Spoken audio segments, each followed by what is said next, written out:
Eu quero ler com você versículos 20, 21 e 22.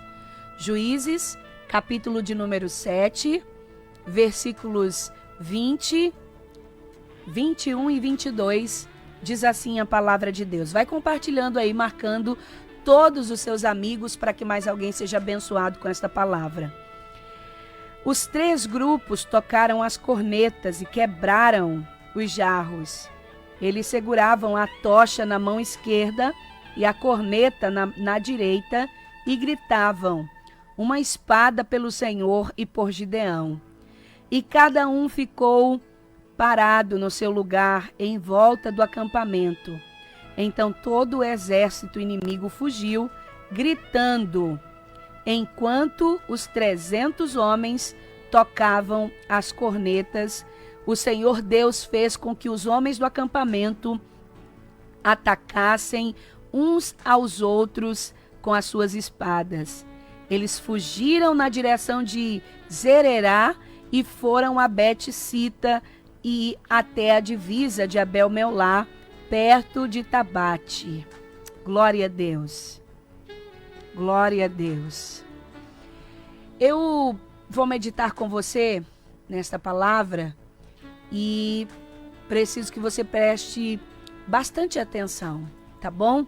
Eu sei que esse é um dos textos clássicos e conhecidos da Bíblia Sagrada, mas eu vou aqui destacar alguns pontos que às vezes a gente lê alguns textos sagrados e passamos despercebidos por alguns detalhes, não é? Então, eu quero meditar com você especificamente em alguns detalhes desse grande embate, desta guerra que Gideão encabeçou, que Gideão liderou. E aí eu começo dizendo aqui para você que vamos fazer um resumo introdutório, né? Vamos fazer um resumo inicial para você entender o ponto onde nós queremos chegar nesta manhã. Entenda, meu irmão, que vamos lembrar que Deus chama a Gideão quando ele estava escondido, né? Ele estava escondido no capítulo 6, malhando trigo no lagar. A Bíblia vai dizer que nessa época o povo de Deus estava enfrentando uma grande fome. Estava enfrentando uma grande perseguição. Repetindo aqui aos irmãos que não conseguiram anotar, lemos Juízes, capítulo de número 7, versículos 20, 21 e 22. Então, o povo de Israel estava sofrendo uma grande fome, estava sofrendo uma grande perseguição dos midianitas, do povo de Midian. Se eu não estou enganada aqui no tempo, aproximadamente 7 anos o povo ficou sendo humilhado, perseguido, afrontado pelos midianitas. E aí o texto vai dizer que o povo clama ao Senhor, pede ao Senhor misericórdia. E o Senhor ouve a oração do seu povo e decide levantar Gideão. E quando o Senhor chama a Gideão, o texto vai dizer que Gideão estava malhando trigo no lagar, escondido, com medo de que aquilo que ele estava produzindo para se alimentar fosse destruído pelos midianitas, porque tudo que o povo produzia, tudo que o povo plantava, os midianitas vinham e destruíam. E é por isso que Gideão está escondido no lagar, onde não era lugar de debulhar o trigo, não era lugar. O lagar era lugar de pisar uvas, mas como uma estratégia para ter o que comer, para que a sua família tivesse com que se alimentar, fugindo da perseguição dos midianitas, ele estava no lagar malhando trigo. E aí é quando o anjo do Senhor aparece a Gideão, diz que o Senhor era com ele, que ele era um varão valoroso e que o Senhor contava com ele e havia escolhido a Gideão para libertar os midianitas por sua mão. Só que Gideão apresenta aqui algumas resistências, porque Gideão se sente incapaz. Ele chega a dizer que é o menor da sua tribo. Ele chega a dizer que é da família mais pobre, da família mais humilde. E aí o Senhor dá a Gideão, assim como ele pede, algumas provas de que o Senhor verdadeiramente estava com ele. E que, se o Senhor estava com ele, era garantia de que ele seria bem-sucedido. Só que Gideão faz alguns testes, faz a prova do novelo de lã. Primeiro ele quer que chova e que o novelo fique seco. Depois ele quer que chova, o novelo fique molhado e só ao redor do novelo fique seco, o novelo de lã. Enfim, o Senhor dá a Gideão algumas provas de que estava com ele nessa missão que o Senhor designou para que ele desenvolvesse. Entenda, meu irmão, minha irmã, que sempre que o Senhor te chamar para uma determinada missão, ele vai estar com você. Deus não vai chamar ninguém para uma missão, para uma tarefa, para uma guerra e vai deixar a pessoa lutando sozinho. Não. Luta sozinho quem abandona Deus. Luta sozinho quem é rebelde, quem é desobediente. Luta sozinho quem dá as costas para o Senhor. Luta sozinho quem deixa Jesus. Mas aqueles que estão com Deus, estão firmes na sua caminhada, na sua jornada, estes não lutam sozinho. É garantia de que o Senhor estará com ele e estará com ela. E é isso que o Senhor quer fazer Gideão acreditar que estaria com ele. Só que nós somos seres humanos, né? E nós costumamos, embora o Senhor diga, não temas, eu estou contigo, né? Eu estou com você todos os dias, até a consumação dos séculos. Embora o Senhor diga que é o nosso refúgio, que é a nossa fortaleza, que é o nosso escudo, que é o nosso baluarte, nós costumamos temer diante das adversidades. Quando nós vemos a guerra travada e a luta, nós nos sentimos pequenos demais para vencer. Nós nos sentimos pequenos demais para conseguir lutar. Nós nos sentimos até inferiores, como Gideão. Isso é um sentimento de inferioridade, quando ele diz assim: eu sou da menor família, eu sou da família mais pobre, eu sou da família menor, de uma família pequena. Isso nos faz entender que Gideão tem um certo sentimento de inferioridade em relação às outras tribos. E muitas vezes é assim que nós nos sentimos. Quando Deus nos confia uma tarefa, quando Deus nos confia uma missão, nós olhamos para o lado, vemos pessoas influentes, vemos pessoas graduadas, vemos pessoas capacitadas, vemos pessoas que falam melhor do que nós, que se expressam melhor do que nós, que se comporta melhor do que nós, que vem de uma família melhor do que a nossa, que tem mais condições financeiras melhor que a nossa, não é? Que tem uma inteligência, segundo a nossa visão e nosso entendimento, que tem uma inteligência maior do que a nossa. Aí nós começamos a nos sentir inseguros, nós começamos a nos sentir inferiores. É normal que nos sintamos incapazes. Só que eu preciso que você entenda que se Deus confiou a você uma tarefa, se Deus confiou a você uma missão, Ele não está olhando para suas condições, Ele não está olhando para sua capacidade, Ele não está olhando para os recursos que você tem, porque Ele é Deus poderoso o suficiente para dar os recursos que você necessita, para capacitar você à altura da missão que Ele está te entregando. Então entenda, se você é incapacitado, é Deus quem te chamou, quem te capacita. Se você não tem recursos, tenha certeza, Deus dará a você todos os recursos necessários para que você desenvolva a tarefa, para que você vença a guerra que Ele confiou que você enfrentasse. Ah, irmã, mas a minha família é pequena. E quem disse que Deus escolheu só os maiores, né? Quem disse que Deus conta com a multidão? Ah, mas minha família não é conhecida, irmã, não tem um nome. Você só precisa de um nome. É o nome de Jesus. O nome que está acima de todo nome. É nesse nome que você deve confiar. É nesse nome que você deve se apoiar. É nesse nome que você deve acreditar. Porque realmente nós não somos nada e nem nosso nome tem poder suficiente para fazer nada. Uma família, por mais tradicional ou conhecida que seja, ela não tem poder de mudar situações no reino espiritual. Só quem tem poder é Deus. Então acredite no nome de Jesus, que é o nome que está acima de todo nome. Você pode até hoje estar no anonimato, você pode hoje não ser conhecido, você pode hoje estar cuidando de ovelhas lá no campo, ser como Davi, um dos menores irmãos e não favoritos. Mas se Deus conta com você para uma missão, minha irmã, Ele usa as coisas loucas para confundir as sábias. É o que disse Paulo à igreja de Coríntios. Ele usa as coisas que não são para confundir as que são. Ele usa as coisas vãs e desprezíveis para confundir as coisas loucas, para confundir as sábias.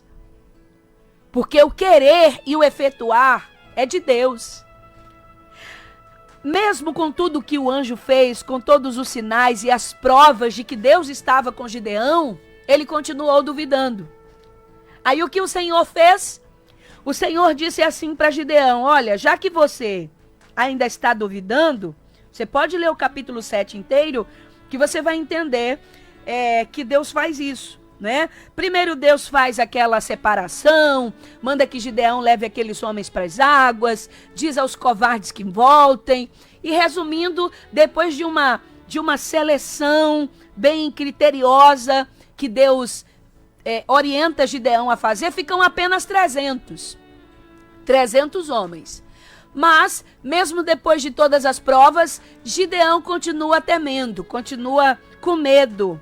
Né? Porque ele pensava, se com aquela multidão eu já tinha medo de enfrentar os midianitas, imagina agora com 300 homens apenas.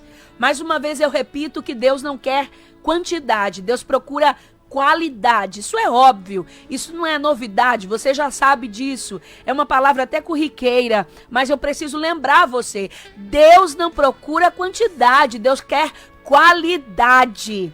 Deus não quer uma igreja cheia e lotada de pessoas. Deus procura verdadeiros adoradores, servos que o adorem em espírito e em verdade. Eu sei que estes não são a maioria. Estes não são a multidão, não faz parte da multidão. Verdadeiros adoradores você encontra a menor parte no meio do povo. É por isso que Deus vem buscar, Jesus vem buscar um povo dentro do povo, porque nem todos são verdadeiros adoradores. E é por isso que o Senhor contava apenas com 300. Até para que nenhum deles se gloriasse e dissesse, não foi o nosso braço, porque tinha milhares conosco, não. Deus só queria 300, para que a glória, o louvor, a honra e a exaltação fosse toda dele. Aleluia! Toda dele. Se você acha que tem... Me permita dizer isso, eu vou dizer isso pelo Espírito de Deus, eu espero que você compreenda. Se você acha que os recursos que você tem são poucos para que Deus te dê uma determinada vitória, pois acredite que até o final dessa batalha os seus recursos serão menores ainda. Ai, meu Deus do céu. Eu não estou acreditando, irmã. Eu pensei que Deus ia aumentar o número de gente que estava comigo. Eu pensei que Deus ia aumentar o número de gente que ia estender a mão para mim, que ia me apoiar nessa guerra. Eu pensei que Deus ia mandar mais recursos, porque eu olho para o que eu tenho, já é pouco. Então eu penso, Deus vai mandar mais. Não, até o final dessa guerra, vai diminuindo a quantidade de gente que vai estar do seu lado. Vai diminuir a quantidade de recursos. É para te apavorar? Não. É para mostrar que Deus não precisa dos seus recursos e que Deus não precisa de ninguém quando Ele quer fazer um milagre e quando Ele quer que você cumpra uma determinada missão. Pois se prepare, porque vai diminuir a quantidade de gente que vai te ajudar. Você vai trabalhar com poucos recursos. Por quê, irmã? Porque a glória é para Jesus, não é para você. A glória é para o nome do Senhor, não é para você. Ah, irmã, mas eu pensei que porque Deus me chamou, Ele ia mandar ouro e prata lá do céu. Não vai mandar não, meu irmão, não vai mandar não. O negócio vai ser contado. Ele vai mandar, mas vai ser contado. Não vai ter nada sobrando, nem para você guardar. É para você viver um milagre no meio da guerra, para você ter certeza que Ele é Deus, para você ter certeza que Ele pega o pouco recurso e multiplica. Você não precisa transbordar de recursos para vencer uma guerra.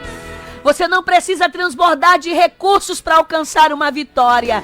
Ele vai diminuir os recursos. E é com esse pouco recurso que Ele vai multiplicar. E você vai ficar surpresa. É para Deus mostrar que Ele é Deus. E você vai dizer, como foi, irmã? Não sei como foi.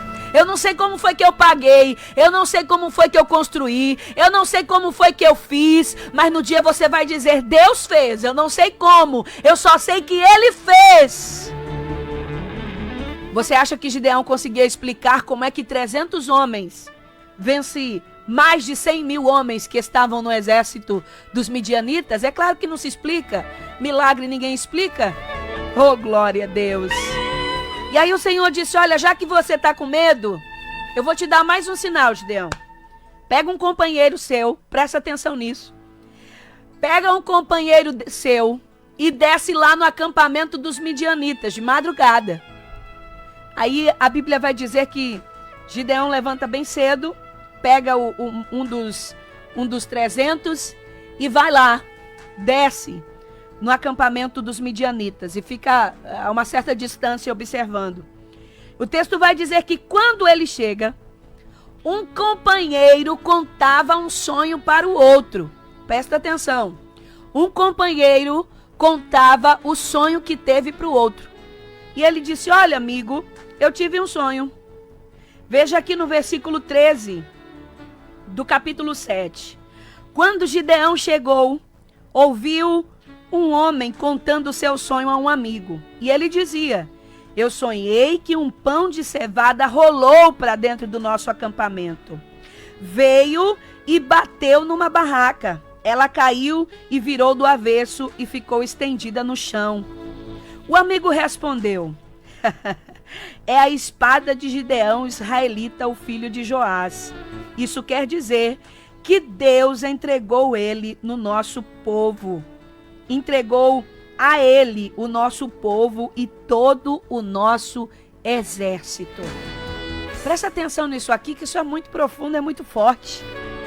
O rapaz sonhou que um pão de cevada veio de lá de cima das montanhas e saiu rolando até o acampamento dos midianitas. E aí o pão bateu numa barraca. Aí a barraca virou e começou a derrubar as outras barracas.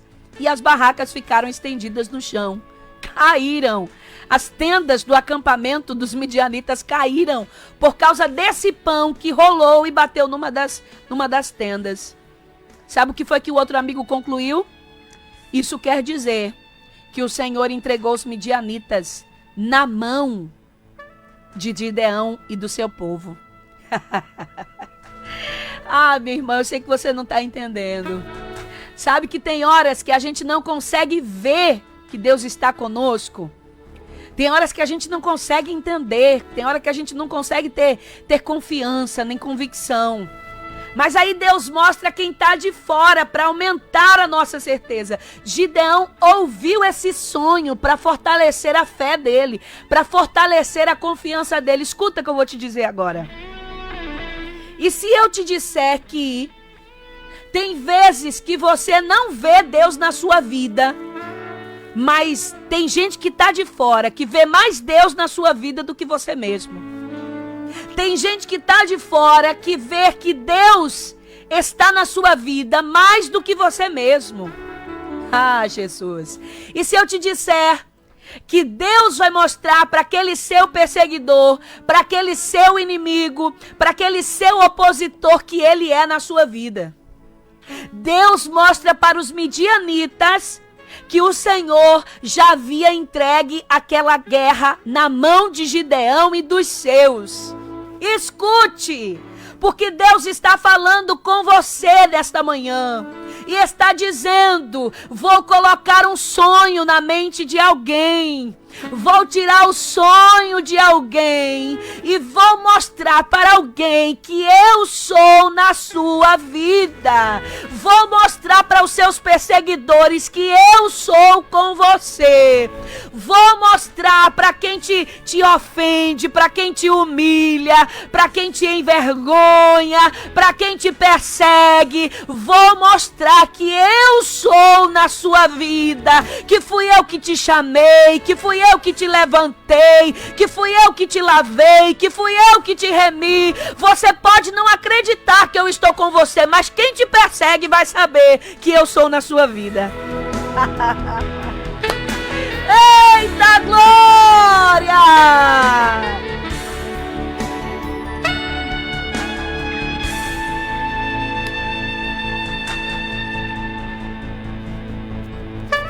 Quem te persegue vai saber que Deus é na sua vida. Sabe que às vezes a gente olha para algumas pessoas e a gente pensa... Eu já tive essa impressão, sabe? De me aproximar de pessoas e eu dizer: meu Deus, parece que fulano tem medo de mim. Parece que ciclano tem medo de mim. E Deus dizer dentro do meu coração: é porque Ele sabe que eu sou na sua vida. Ela sabe que eu sou na sua vida. Isso não é soberba espiritual não, meu irmão. Isso não é soberba. Isso é convicção de que Deus é conosco. Ei, escuta o que eu vou te dizer agora. Alguém pode não lhe respeitar, mas tem que respeitar a presença de Deus na sua vida.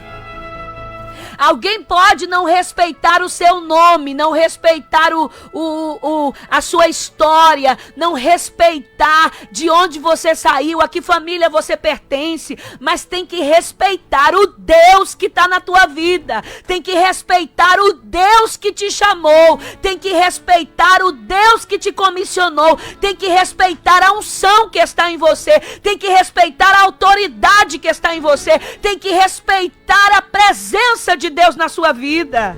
Meu Deus do céu. Não é de você que alguém vai ter medo, não. Não é a você que ninguém vai temer.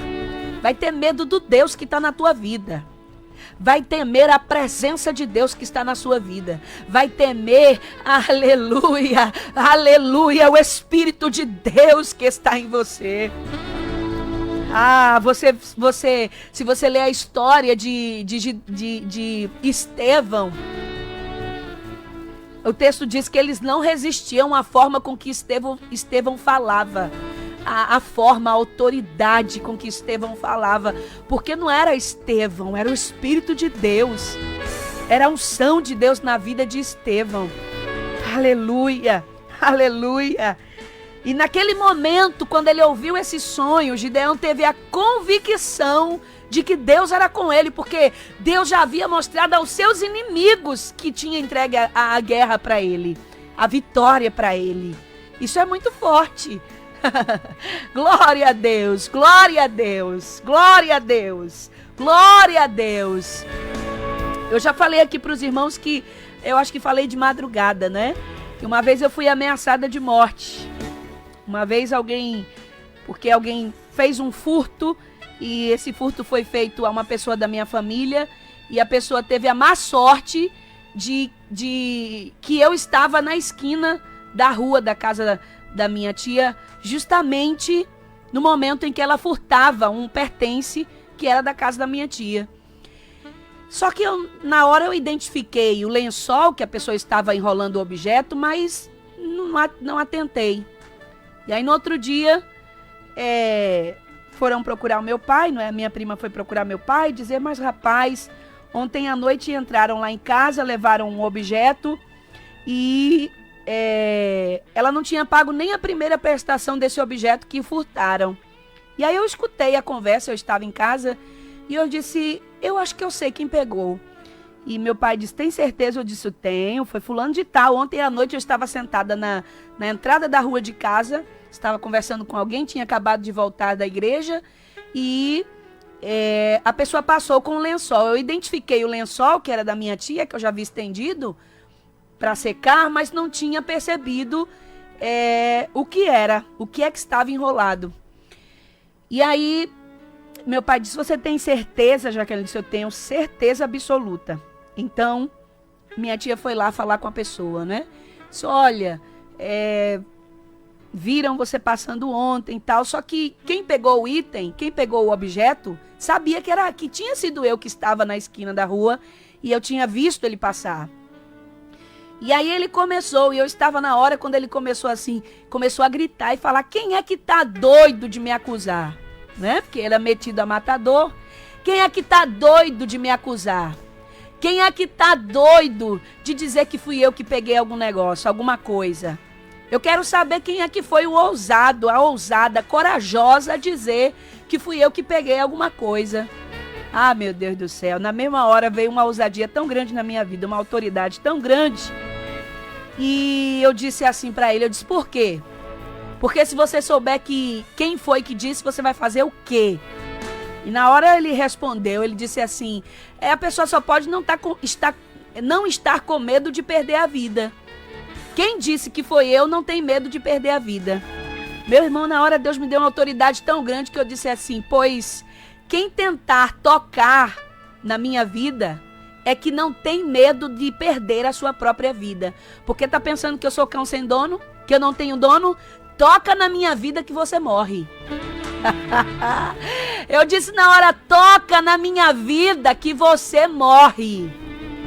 Meu Deus, graças a Deus, passou o tempo, ele ficou intimidado por lá, devolveu o item que havia roubado, que havia furtado da casa da minha tia, e de vez em quando eu passava assim para ir para a igreja, ele me olhava assim meio desconfiado, meio, sabe, meio que olhando por baixo, mas nunca ousou tocar na minha vida, porque, meu irmão, não é de você que alguém tem que ter medo, é da presença de Deus na sua vida. É da ousadia de Deus na sua vida, é da comunhão de Deus na sua vida, é da unção de Deus na sua vida. Pode até não me respeitar, mas respeita o Deus que me chamou. Respeita o Deus que me comissionou. Pode até não te respeitar, mas tem que respeitar o Deus que você serve. Você tem dono. Você tem dono. Aleluia. Glória a Deus. E aí, indo mais à frente, o texto vai dizer que eles estavam acampados bem próximo ao acampamento dos midianitas. E no outro dia eles se colocaram em posição de guerra. E o texto vai dizer que um pouco antes da meia-noite, na hora de ser trocada guarda, Gideão e os 100 homens chegaram bem perto do acampamento, né? Porque ele dividiu aqueles 300 homens em 3 grupos de 100. E aí o texto vai dizer que eles tocaram as cornetas e quebraram os jarros que eles levavam. Os 3 grupos tocaram as cornetas e quebraram os jarros. E aí o texto vai dizer que eles seguravam a tocha na mão esquerda e a corneta na mão direita e gritavam, uma espada pelo Senhor e por Gideão. Presta atenção nisso aqui, porque Gideão ordenou que cada um pegasse um jarro e uma trombeta. Os 300, numa mão, tinham um jarro e na outra mão eles tinham uma trombeta. E aí a ordem de Gideão era esta, que quando eles se aproximassem do acampamento dos midianitas, eles quebrassem o jarro e em seguida tocassem as cornetas. Quebrassem o jarro, dessem o grito pela espada do Senhor e por Gideão, e na sequência tocassem as trombetas. Presta atenção para você entender isso aqui. Ô irmã, por que é que eles tinham que quebrar o jarro? Entenda que dentro desse jarro havia uma tocha de fogo, que quando eles quebrassem esse jarro, eles segurariam a tocha de fogo, com a outra mão tocariam a trombeta, eles dariam o grito e com a outra mão tocariam a trombeta na sequência. E Deus falou muito forte ao meu coração quando eu meditava nessa palavra. Porque eu fiquei pensando, Jesus, não era mais fácil que eles levassem as tochas na mão já? As tochas numa mão e a corneta na outra? E aí eles gritavam, uma mão segurava a tocha e com a outra mão eles tocavam a trombeta. E Deus falou ao meu coração, não é questão de ser mais fácil, não é? Não é questão de ser mais fácil. Glória a Deus. Entenda isso. As tochas estavam dentro dos jarros. Presta atenção. As tochas estavam dentro dos jarros. À medida que eles quebrassem os jarros, apareceria o fogo. Você pegou essa? À medida que eles quebrassem os jarros, apareceria a tocha de fogo. Na Bíblia, os vasos ou os jarros, como você queira, simbolizam o próprio homem, né? Na Bíblia, nós somos chamados de vasos. Nós somos chamados de vaso. Deus é o oleiro e nós somos os vasos. Nós somos os jarros de barro. E na Bíblia, o fogo é símbolo do Espírito Santo de Deus. Então, o fogo só apareceria quando o jarro quebrasse. O fogo só seria visível quando o vaso quebrasse. Você está entendendo? Eu vou precisar desenhar um pouquinho mais para você. Eu vou falar mais claro para você entender. O vaso é você. O fogo simboliza o Espírito Santo. À medida que você se quebra na presença de Deus, o fogo aparece na sua vida. O fogo do Espírito Santo aparece na sua vida. Presta atenção, minha irmã. Presta atenção nisso aqui. Porque muitas vezes você quer que o fogo, aquele fogo simbolizando a presença do Espírito Santo, era algo que ia trazer livramento para Gideão e os 300.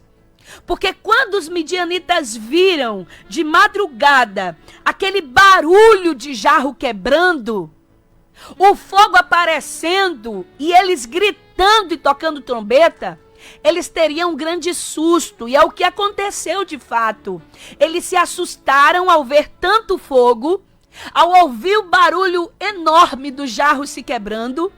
E eles saíram correndo, porque achavam que que o exército de Gideão estava matando uns aos outros. E eles saíram correndo de tanto susto. Entenda que para que algo aconteça na sua vida, o seu jarro, que simboliza você, vai precisar se quebrar. Você está entendendo? Eles quebraram o jarro, tocaram as trombetas, eles tocaram as cornetas, quebraram os jarros. Para que o que Deus falou na sua vida aconteça, você vai precisar quebrar esse vaso. Esse vaso que muitas vezes está endurecido, esse vaso que é você, que muitas vezes está seco, está rachado, você nem deixa o Senhor te renovar, o Senhor te refazer e nem se quebra de uma vez, mas está rachado. Às vezes o vaso está cheio de orgulho, o vaso está cheio de soberba, o vaso está cheio de prepotência, o vaso está enfermo, está cheio de doenças na alma, não consegue perdoar, se entrega à depressão, se entrega ao pânico, e o Senhor está dizendo: quebra o vaso que o fogo do Espírito Santo aparece. E quando o fogo do Espírito Santo aparece, ele sai queimando todas as impurezas, ele sai queimando o que não presta, ele sai curando as enfermidades da alma, ele sai arrancando aquilo que não agrada a Deus. Se você quiser ver as promessas de Deus se cumprindo na sua vida, se você quiser ver ver Deus fazer você vencer essa guerra, você receber livramento, você precisa quebrar esse vaso. Oh, aleluia! Quebra esse vaso! Quebra esse orgulho! Muitas vezes você não alcança o que Deus tem para a sua vida por causa desse orgulho. Nem parece que você é vaso de barro. Parece que é vaso de ouro, parece que é vaso de prata, parece que é vaso de cristal. Em nome de Jesus, se quebranta na presença de Deus, se derrama na presença do Senhor. O vaso está seco, o vaso está rachado, o vaso está cheio de coisa que não agrada a Deus. E é por isso que Deus não aparece na sua vida. É por isso que o fogo do Espírito Santo não consegue queimar as impurezas em você e arrancar o que não presta. Tirar de você aquilo que ainda não te permite servir a Deus como deveria. Ontem eu recebi um pedido de oração de uma irmã que disse: irmã, não tenho mais força para caminhar, não consigo mais ir para a igreja. Por quê, irmã? Porque tem coisas que Deus ainda precisa me libertar e eu não consigo ser liberta. Sabe por que não consegue ser liberta? Porque não se quebranta. Porque não quebra o vaso. Se você quebrar o vaso, o oleiro vai fazer um vaso novo. Se você quebrar o vaso, o Espírito Santo vai aparecer. Se você quebrar o vaso, tudo que não presta vai sair. E o Espírito de Deus vai inundar toda a sua vida. Oh, glória! Oh, glória! Quebra esse vaso e deixa Deus fazer um vaso novo. Quebra esse vaso e deixa Deus fazer um vaso novo. Um vaso para a glória de Deus. A Bíblia vai dizer que existem vasos para honra e vasos para desonra. Deus não chamou você para ser um vaso de desonra. Deus não chamou você para ser um vaso que escandaliza o Evangelho, que envergonha o nome de Jesus. Deus não te chamou para ser um vaso de desonra, para ser caco na mão de Satanás. Deus te chamou para ser vaso de honra, vaso de valor. Oh, aleluia! Deus te chamou para ser um vaso de valor. Quebra esse vaso na presença do Senhor nesta manhã. Se quebranta. Parece que eu vejo Gideão e os 300 jogando os vasos no chão, literalmente. Quando eles jogassem o vaso no chão, os vasos no chão, os jarros no chão, o fogo ia aparecer. O fogo ia aparecer. O fogo ia aparecer. Se você quebrar esse vaso, a presença de Deus vai aparecer na sua vida. Se você quebrar esse vaso, o Espírito Santo vai fazer aquela obra que está inacabada na sua vida. Irmã, não sei por que eu não consigo passar desse estágio. Eu não sei por que eu não consigo virar essa página. Eu não sei por que eu não consigo melhorar. Eu não sei por que tem pecados na minha vida que eu ainda não consigo vencer. Tem fraquezas que eu não consigo abandonar. O Senhor está dizendo: quebra o vaso. Quebra o vaso, quebra o vaso. Você quer mudança, mas não quer descer. Você quer mudança, mas não quer perdoar. Você quer uma vida nova, mas não quer orar. Você quer uma vida nova, mas não quer se sacrificar. Você quer uma vida nova, mas não quer renunciar. Você quer uma vida nova, mas não quer abandonar seu orgulho. Quebra o vaso nessa manhã. Deus te colocou aí, sentada ou em pé, para ouvir essa mensagem hoje. Quebra o vaso. Aleluia. E a presença de Deus vai tomar conta do ambiente. O fogo do Espírito Santo vai te purificar, vai te limpar. Oh, aleluia. O texto diz que quando eles quebram jarros, o fogo aparece. Eles tocam as cornetas e começam a gritar: pela espada do Senhor e por Gideão. Aí o povo começa, os midianitas se assustaram com aquele barulho, com aquele fogo e começaram a fugir. Fugir e gritar, é o que o texto diz. Eles tocavam as trombetas e o povo começa a fugir e a gritar. E aí o texto vai dizer que Deus fez com que os homens do acampamento atacassem uns aos outros com as suas espadas. Uns fugiram e outros se mataram. Presta atenção que eu preciso terminar essa mensagem. Não vamos chegar nem no final dela, mas eu preciso terminar. Entenda isso aqui. Entenda isso aqui. Os inimigos do povo, os midianitas, se assustaram com aquele barulho de jarros sendo quebrados. Eita Jesus! Se você estiver ligado, você já sabe que Deus está falando. Os midianitas se assustaram com o barulho dos vasos sendo quebrados e com o fogo que estava aparecendo. Eita Jesus! Glória a Deus! Glória a Deus! Glória a Deus! Não é Deus que vai quebrar seu vaso, não. É você que precisa se quebrantar na presença de Deus. É você que precisa se quebrar na mão do oleiro. Veja que naquela visão que o Senhor deu a Jeremias, quando mandou ele descer à casa do oleiro, naquela experiência, não foi Deus que quebrou o vaso. Foi Deus ou não? Não. O texto vai dizer que o vaso se quebrou na mão do oleiro e ele começou a fazer um novo vaso conforme ele tinha vontade. Se não está prestando, minha irmã, se não está bom como deveria ser, então se quebra na mão do oleiro. Se é para quebrar, quebra na mão do oleiro. Se é para quebrar, não quebra na mão de Satanás, não. Se é para quebrar, quebra na mão do oleiro. Porque como o oleiro disse para Jeremias, eu tenho poder de fazer um vaso novo. Eu tenho poder de fazer um vaso novo. Aleluia. E o barulho foi tão grande dos vasos se quebrando. Presta atenção. O barulho foi tão grande que os midianitas se assustaram, começaram a matar uns aos outros.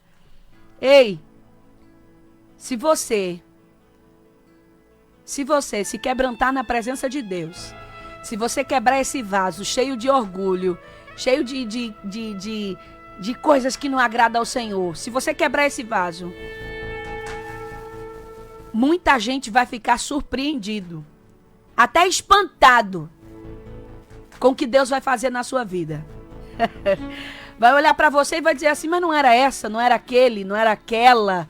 Porque as pessoas costumam nos rotular pelas nossas falhas, pelo nosso passado, pelos nossos defeitos, não é? As pessoas costumam lembrar de nós não pelas coisas boas que a gente faz. Muita gente lembra de nós pelos erros que nós já cometemos. Então, se você deixar esse vaso se quebrar nessa manhã, vai ser tão grande o barulho, vai ser tão grande o estrondo, vai ser tão grande o espanto do que Deus vai fazer na sua vida, que quem é seu perseguidor vai fugir da sua presença. Quem é seu caluniador vai fugir da sua presença. Sabe? Quem se constitui seu inimigo vai fugir da sua presença. Vai sair tudo com medo, desesperado, porque não vai entender o que está acontecendo na sua vida. Mas você vai saber, é Deus, é a presença de Deus.